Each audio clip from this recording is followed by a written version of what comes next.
Assalamualaikum warahmatullahi wabarakatuh. Salam, salve, Om Swastiastu, Namo Buddhaya, salam kebajikan dan salam Pancasila. Perkenalkan, nama saya Kanisius Kedan Kenata Mukin dengan nomor induk mahasiswa 22010700069. Saya mahasiswa semester 3 kelas B dari program studi pendidikan Pancasila dan Kewarganegaraan Fakultas Keguruan dan Ilmu Pendidikan Universitas Nusa Cendana Kupang. Video ini saya buat dengan tujuan untuk memenuhi tugas akhir semester mata kuliah Sosiologi Indonesia yang diampu oleh Bapak Fadil Masud, Esos MHum. Pada video kali ini saya akan membahas mengenai stratifikasi sosial, fenomena, isu dinasti politik, dan juga beberapa teori sosiologi mengenai isu dinasti politik. Baik semuanya, jadi stratifikasi sosial adalah penggolongan dalam kelas yang dapat disusun secara bertingkat. Faktor yang mempengaruhi stratifikasi sosial antara lain adalah yang pertama faktor kekuasaan, kekayaan, kehormatan, dan juga ilmu pengetahuan. Stratifikasi sosial memiliki 3 sifat, yaitu bersifat terbuka, bersifat tertutup, dan juga campuran. Yang pertama, sifat stratifikasi sosial terbuka. Sifat stratifikasi sosial terbuka artinya orang atau person yang ada di dalam masyarakat yang menerapkan sistem ini memiliki keleluasaan untuk berpindah dan merubah kedudukan sosialnya di mata masyarakat. Jadi, apabila hari ini misalnya ada seorang anak petani yang miskin, maka tidak menutup kemungkinan saat dewasa nanti ia berubah menjadi orang kaya atau orang terhormat di mata masyarakatnya. Itu semua tergantung dari sejauh mana usaha dan pengorbanan yang ia lakukan. Yang kedua, sifat stratifikasi sosial tertutup. Artinya, kemungkinan seseorang untuk berpindah dan merubah kedudukan sosialnya sudah atau nyaris tertutup. Hampir tidak mungkin bagi masyarakat hidup dalam sistem stratifikasi jenis ini untuk mendapatkan kelas sosial yang ia inginkan. Semuanya sudah diwariskan melalui jalur kelahiran dan keturunan. Dan yang ketiga ada sifat stratifikasi sosial campuran. Stratifikasi jenis ini memadukan 2 sifat terdahulu, yaitu sifat terbuka dan juga tertutup, yang artinya ada beberapa ciri kehidupan yang menggunakan sistem terbuka dan sebagian lagi lainnya menggunakan sistem tertutup. Contohnya dalam masyarakat Bali, dalam bidang budaya dikenal sistem atau kebudayaan kasta yang tertutup dan tidak memungkinkan anggota masyarakat berpindah kedudukan sosialnya. Namun di bidang lain, misalnya di bidang ekonomi, masyarakat Bali tidak mengenal kasta dan bersifat terbuka, yang artinya tinggi rendahnya kedudukan sosial yang dimiliki oleh masyarakat tergantung pada kemampuan dan juga kecakapannya. Yang berikut kita masuk pada dinasti politik. Dinasti politik merupakan sebuah istilah yang menggambarkan praktik regenerasi kekuasaan yang didasarkan pada hubungan kekerabatan atau keluarga. Dalam konteks ini, di Indonesia sendiri, dinasti politik sering terjadi di tingkat lokal seperti provinsi, kabupaten, kota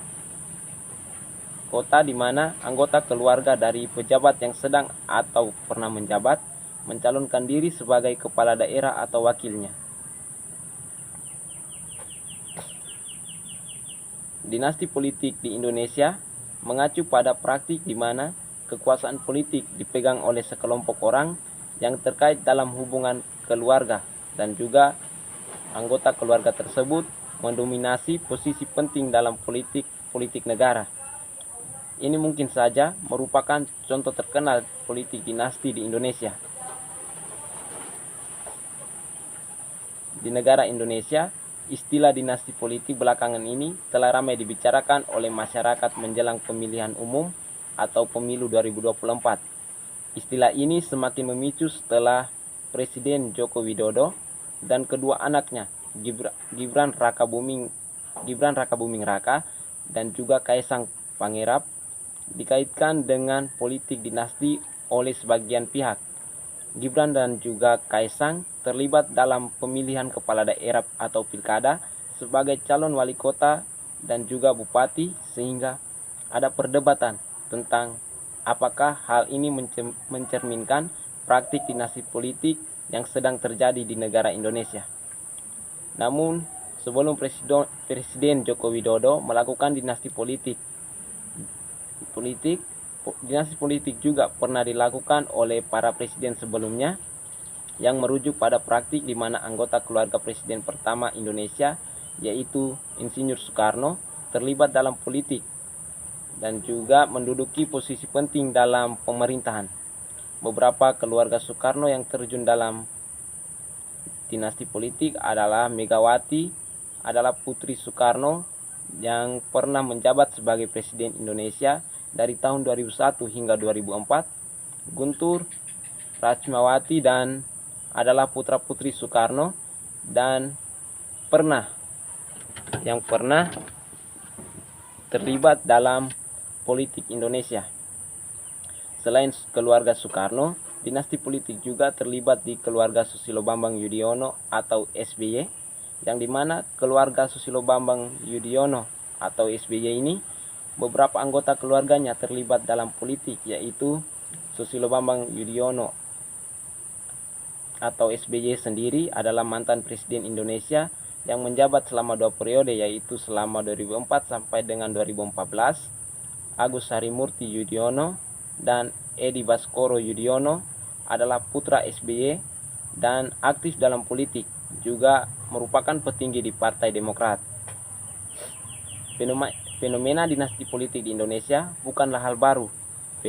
Fenomena dinasti politik ini sudah ada sejak zaman kerajaan, budaya feudalisme dan juga patrimonialisme yang telah membentuk pola pewarisan kekuasaan dari ayah ke anak atau dari kakak ke adik. Budaya ini tidak bisa hilang begitu saja meskipun Indonesia telah menganut sistem demokrasi. Bahkan sejak era reformasi, dinasti politik semakin marak terjadi karena adanya otonomi daerah dan juga pemilihan langsung kepala daerah. Selanjutnya, kita masuk pada dampak dari dinasti politik. Jadi, dinasti politik memiliki dampak negatif bagi demokrasi dan kesejahteraan masyarakat. Beberapa dampak buruk dinasti politik antara lain, yaitu yang pertama, mengurangi kualitas demokrasi.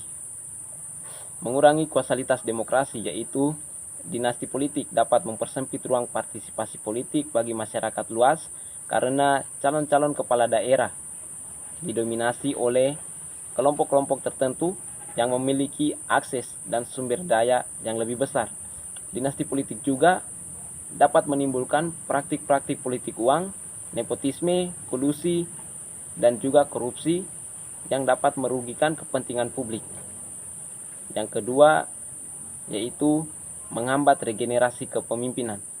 Maksud dari menghambat regenerasi kepemimpinan, yaitu dinasti politik dapat menghalangi lahirnya pemimpin-pemimpin baru yang berpotensi dan berkompeten karena faktor kekerabatan yang dianggap lebih penting daripada faktor kualitas dan juga kinerja. Dinasti politik juga dapat menurunkan standar kualifikasi dan juga kompetensi calon-calon kepala daerah karena mereka lebih mengandalkan popularitas dan juga jaringan keluarga daripada visi dan misi yang jelas. Dan yang ketiga, meningkatkan ketimpangan sosial. Dinasti politik dapat memperbesar kesenjangan antara kelompok-kelompok elit dan juga rakyat biasa karena kekuasaan dan kekayaan cenderung berkonsentrasi dengan segelintir orang.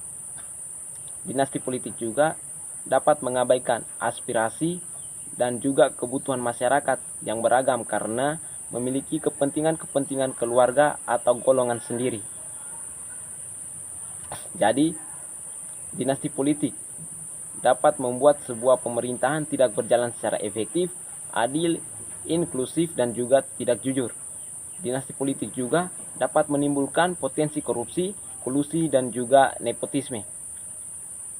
Selanjutnya, kita akan membahas beberapa solusi yang dapat dilakukan untuk mengurangi atau menghapus praktik dinasti politik, antara lain yang pertama, menguatkan peran lembaga negara seperti Komisi Pemilihan Umum atau KPU, Badan Pengawas Pemilu atau Bawaslu, Komisi Pemberantasan Korupsi atau KPK, dan juga Mahkamah Konstitusi atau MK harus berperan aktif dan independen dalam mengawasi dan menegakkan aturan-aturan yang berkaitan dengan pemilihan kepala daerah.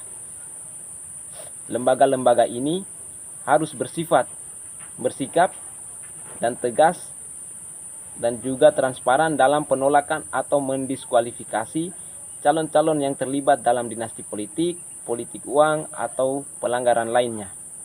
Yang kedua, mendorong partisipasi masyarakat, yang artinya masyarakat harus berpartisipasi secara sadar dan kritis dalam proses demokrasi, terutama dalam pemilihan kepala daerah. Masyarakat harus mengetahui dan mempertimbangkan latar belakang, rekam jejak, visi, misi, dan juga program kerja calon-calon kepala daerah sebelum memberikan suara. Masyarakat juga harus mengawal dan juga mengontrol kinerja kerja kepala daerah yang terpilih agar bertanggung jawab dan akuntabel dalam menjalankan tugasnya kepada rakyat. Dan yang ketiga, membangun budaya politik yang sehat. Budaya politik yang sehat adalah budaya politik yang mengedepankan nilai-nilai demokrasi, politik pluralisme, toleransi, partisipasi, transparansi, akuntabilitas, dan juga kesejahteraan. Budaya politik yang sehat harus dibangun melalui pendidikan politik yang berkelanjutan dan juga inklusif bagi seluruh elemen masyarakat, mulai dari tingkat nasional hingga lokal. Budaya politik yang sehat juga harus didukung oleh media massa yang independen dan juga profesional yang dalam menyajikan informasinya dan juga opini-opininya harus objektif dan juga berimbang. Berikut teori sosiologi yang dapat digunakan untuk menganalisis fenomena isu dinasti politik adalah yang pertama ada teori konflik, yaitu teori yang menganggap hubungan sosial dalam sistem sosial sebagai kepentingan saling bertentangan, yang artinya setiap kelompok atau kelas memiliki minat yang berbeda yang dapat menimbulkan konflik interpersonal. Dengan demikian, stratifikasi sosial mengandung hubungan yang saling bertentangan. Yang kedua, ada teori kritis, yaitu teori yang bertujuan untuk mengungkap dan mengubah struktur sosial yang menindas dan mengeksploitasi kelompok-kelompok tertentu. Teori kritis ini menyoroti bagaimana ideologi budaya dan media digunakan untuk mempertahankan dominasi kelompok elit. Selain itu, teori kritis juga mengkritik sistem kapitalis yang menciptakan ketimpangan sosial. Dan yang ketiga, ada teori feminisme yang memfokuskan pada isu-isu gender dan kesetaraan antara laki-laki dan perempuan.